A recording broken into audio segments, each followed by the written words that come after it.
Well, I'm gonna stick with the blues theme here again tonight. Last night was some blues rhythms in C, so I thought tonight I would do a little blues improv. Same key, same backing track I used last night.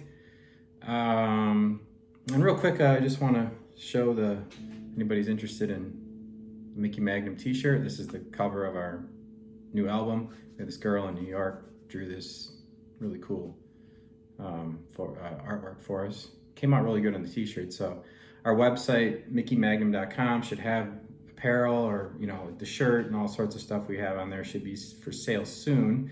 There's show dates. We got shows coming up in July, August, September, and we got some stuff for October. Yeah.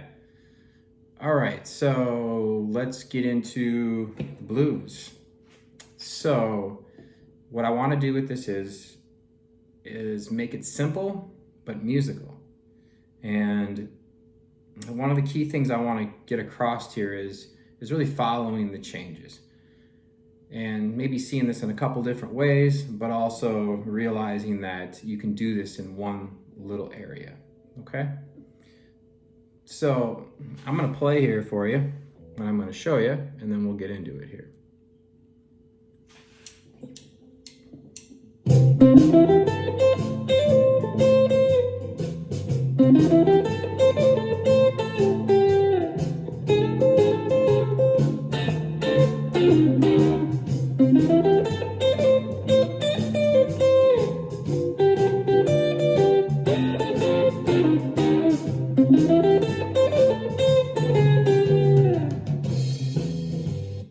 So there was just a real quick one time through the 12-bar blues.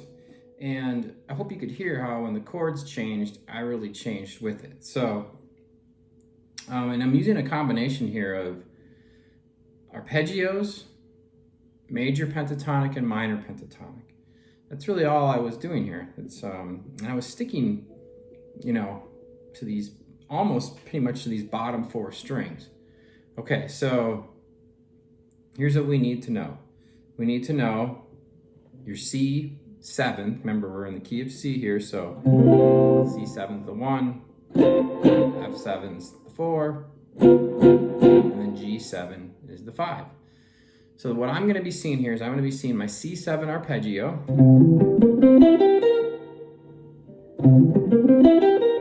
right?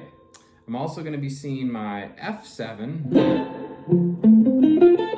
arpeggio, and then my G7 arpeggio. And then amongst all this, I'm seeing my, everybody probably knows their your minor pentatonic, but I'm also seeing my major pentatonic. That's for a lot of people is the missing ingredient here, is the major side of things. I, like many of you, I'm sure, have learned that minor pentatonic and just beat that thing to death, right? What I say to my students about that is there's nothing wrong with the minor pentatonic scale. So sometimes I think it gets so overused that people think it's bad. It's not bad. It's just you have to look at when you're improvising. It's like colors, okay? So when I use just the minor pentatonic, that's like using one color. That's like having red, which is an awesome color, or blue. But after a while, it's like, yeah, maybe I want an orange or a green or yellow or something, right? Just to make things a little bit more interesting, okay? So this is just, one color here. So now what we do is we got to learn how to blend these together so it sounds seamless, right? Now, one thing I did here when I started out, this first lick here, and you can already see me, I'm already I can't help it.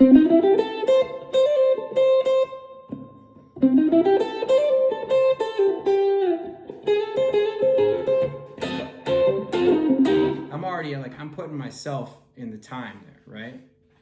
So it's just, you're gonna feel things much better if you actually try to move and feel it, especially if you're not playing to the track. It's one thing if you're playing to the track, you should still try to move, but okay, so what am I doing here? Well, I'm taking the root of the C7 chord here at the 10th fret of the D string, right? And then I'm playing what is the minor third, which is the 8th fret of the G string. Now that note would be a part of the minor pentatonic. And then I'm hammering onto the major third of C7. When you play this bar chord here, there's your major third degree. And if you guys know your theory, you know when you make a chord minor, you flat the third. So that right there, for me personally, when I first did this, that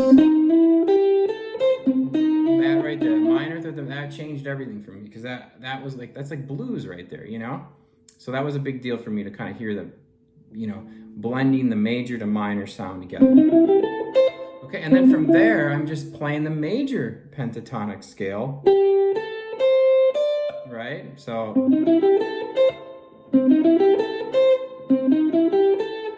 okay. You can hear that difference between minor, right here on minor,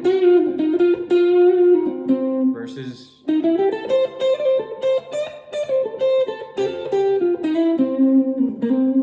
just sweeter, happier sounding, okay? So,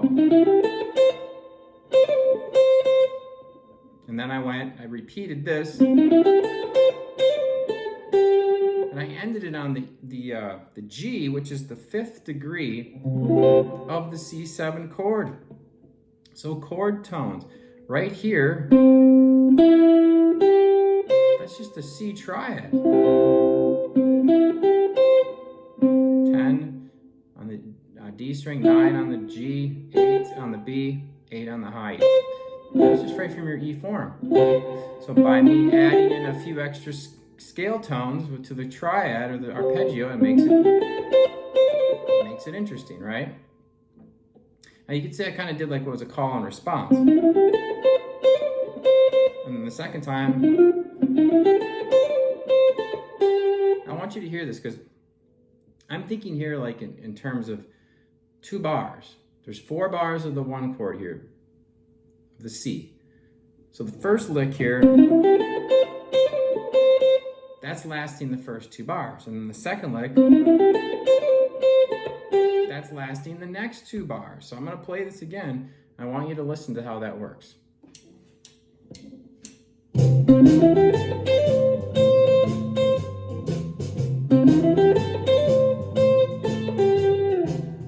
Right? Okay, so we do it again here.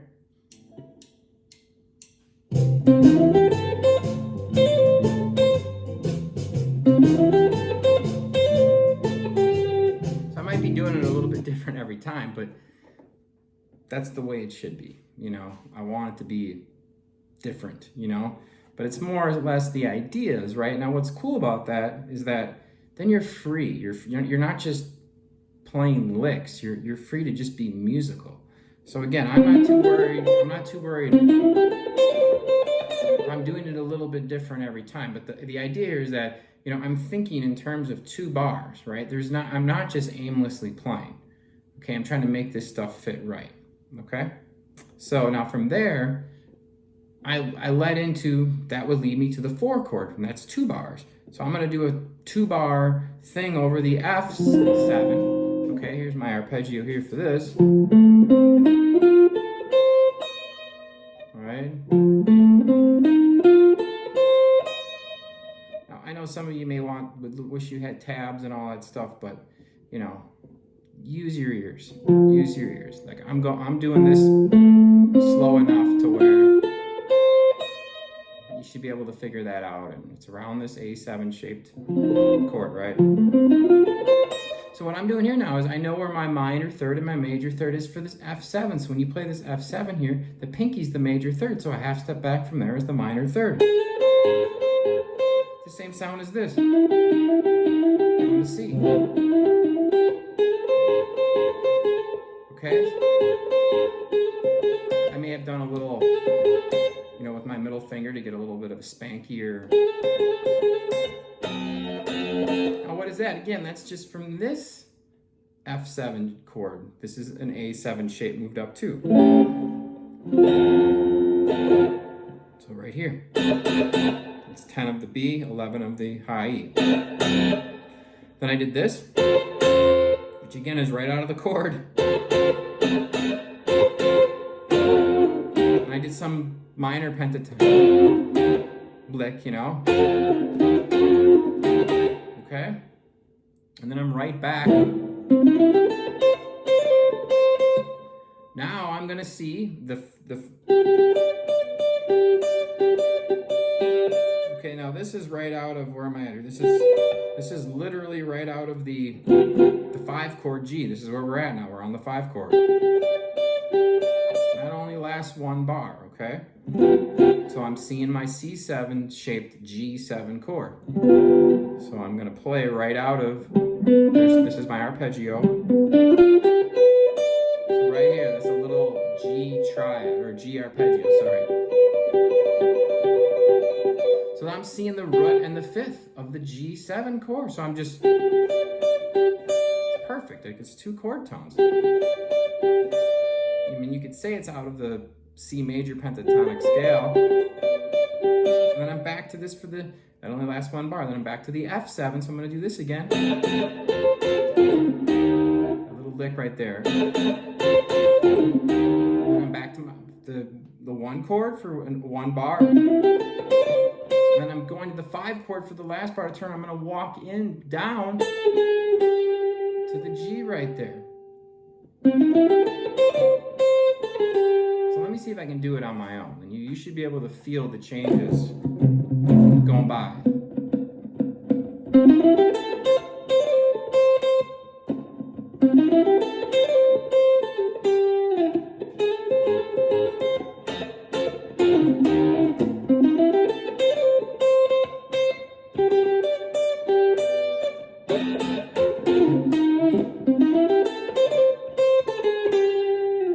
So I may have been off a little bit. That's hard to do, you know, like I'm trying to feel and hear the changes go by without them being there. That's something that I do work at, and it's definitely not easy, but if you can do that, it shows that you have the form and you know exactly where you're at. I know exactly where I'm at all times when I'm playing the blues, right? That's a huge thing. So this is why now you come back to your rhythm side of things. Like when you're jamming with somebody, it's really important, especially for me, like, because I know what I'm doing. I'm playing to the chords that are coming. So if I'm playing with somebody, a rhythm player who doesn't know the form well, and then they don't change to the next chord, well, you know, now it sounds like either me or you would say the soloist who's ever improvising made the mistake, right?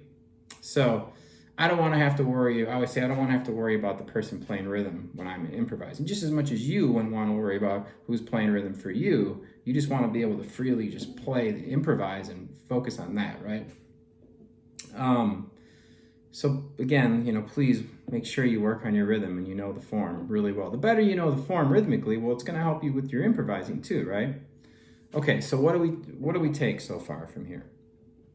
The main thing here is that if you want to sound more interesting, we want to get out of just playing the minor pentatonic. Okay, we got to get away from that, right? So the main thing here is that you start understanding your arpeggios for each of the 3 chords. In this case, C7, F7, and G7. And then we understand that we can play both the major pentatonic and the minor pentatonic together, right? So again, I'm going to see my C major pentatonic, and I'm going to see my C minor pentatonic. Now I also lump in the blues note, the flat 5.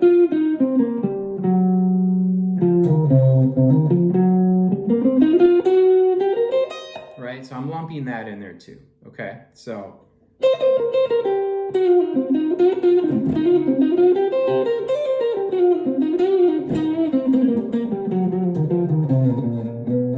okay, so just a little minor pentatonics up there with the blues note.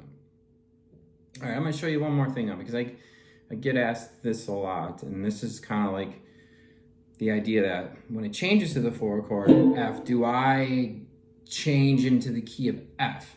And my answer to that is yes and no.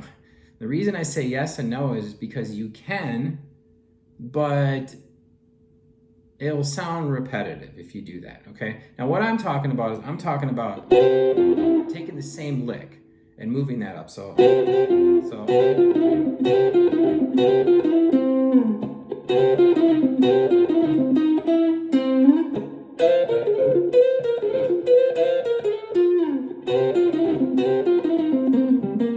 G.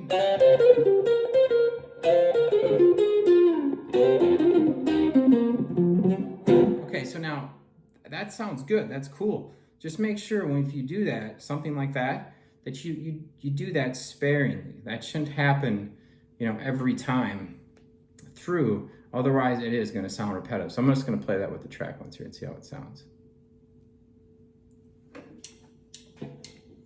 Now let's start that.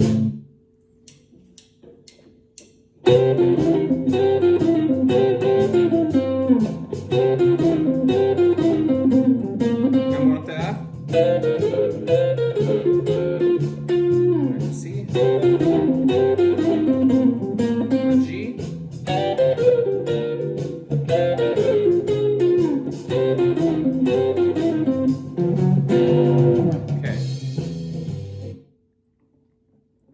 So that is cool. That would work, but I won't do it every time. Okay.